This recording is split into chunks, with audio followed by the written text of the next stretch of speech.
Só vive o extraordinário quem se permite ser transformado.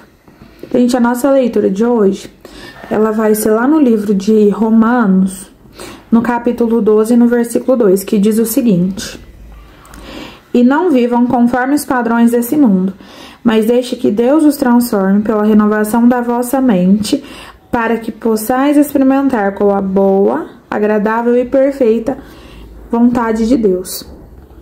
E aí eu tava aqui fazendo meu devocional, e aí eu li e tal, e reli, aí eu procurei algumas coisas e aí eu tava aqui pensando, só vive o extraordinário quem se permite ser transformado.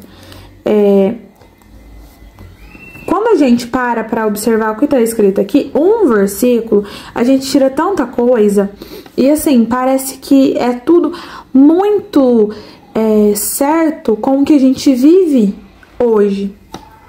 E aí começa aqui assim, ó: não vivam conforme os padrões desse mundo. Aqui na minha Bíblia é escrito vivam, mas em algumas pode ter escrito não se amoldem, não se adaptem. E aí,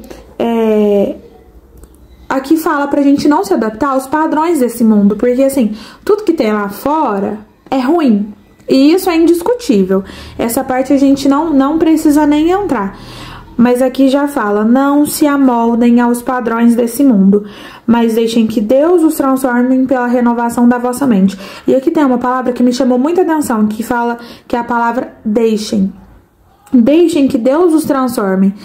E aqui é onde eu quero compartilhar com vocês hoje. A gente ouve por aí que é muito fácil ser crente, é muito fácil hoje em dia a gente ter Deus. Qualquer um pode falar que é crente, que é cristão, só que existe uma grande diferença em quem se permite ser transformado e quem simplesmente fala que é. Tem muita gente que fala que não, que é, e que a hora que a gente vai ver, não é nem a metade. E aí, Paulo fala aqui, deixem que Deus os transforme. Isso eu queria deixar muito entendido com vocês, que é o seguinte: Deus só age em quem permite ser transformado. Deus não vai entrar num coração que ele não tiver liberdade de trabalhar, de tirar certas coisas, de mudar o nosso pensamento, de mudar a nossa forma de ser. Deus não age em lugares inapropriados, em lugares que ele não tem liberdade. E aí, tem um versículo que eu queria deixar junto com essa parte, que ele tá lá no livro de Salmos, no capítulo 51 e no versículo 10, que fala, lá é bem extenso, mas tem uma parte que fala, dá-me um coração igual ao teu. E aí eu fiquei pensando, fala mais algumas coisas, mas eu fiquei pensando, falei, gente, é fácil a gente orar e exigir de Deus para que ele nos mostre qual que é a vontade dele, que ele nos mostre qual que é o caminho dele. Mas o que a gente está fazendo pra gente ter essa resposta? Vocês conseguem me entender? O que a gente faz? O que a gente tá tentando? Quais são os nossos comportamentos, as nossas atitudes, para que a gente possa ter uma resposta de Deus? Todo mundo que ora, sempre que a gente pede alguma coisa pra Deus, Deus responde. E sim, Deus responde, Deus fala. Só que quanto a gente tá se entregando pra Deus a ponto de Deus dar uma resposta pra gente? Quanto a gente se dedica naquilo ali? Quanto a gente está dando liberdade pra Deus poder fazer? E outra coisa, digo mais. Aqui fala assim, ó, deixe que Deus os transforme. Quanto a gente tá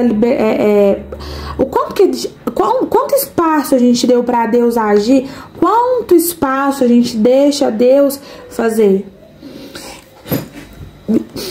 É assim, é muito amplo, eu queria ser bem rápida, mas o que eu queria falar com vocês é o seguinte: Deus só age com quem dá liberdade, com quem dá espaço.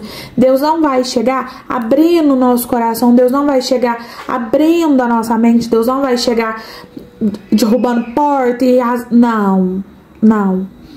Nós, como filhos, nós devemos nos posicionar de uma forma que Deus tenha liberdade no nosso coração, na nossa mente e na nossa vida, porque senão a gente pode até tentar, mas as coisas não funcionam em lugares que não... A prova disso tá lá no livro de Jeremias, no capítulo 18, do versículo 1 ao 6. E aí, depois vocês leem lá, mas aí tem uma parte que fala sobre o oleiro. E aí fala que a pessoa chegou num certo lugar e aí o oleiro tava lá fazendo barro e quando não dava certo, ele desmontava e fazia de novo. Será que a gente tá dando liberdade para Deus quebrar a gente e fazer de novo? Será que a gente dá espaço para Deus chegar, entrar, desmontar e fazer de novo? A gente quer tanto de Deus, a gente pede tanto para Deus, a gente quer tanto que Deus faça, que Deus haja, que Deus... Mas a gente não se posiciona. A gente não dá liberdade para Deus poder fazer. E assim, eu acho que é tudo tão fácil de entender, é tão claro de entender. E aí eu queria deixar vocês com essa reflexão de hoje, para que possam experimentar qual é a boa, agradável e perfeita vontade de Deus. Só vive a vontade de Deus quem permite que Deus faça. Certo?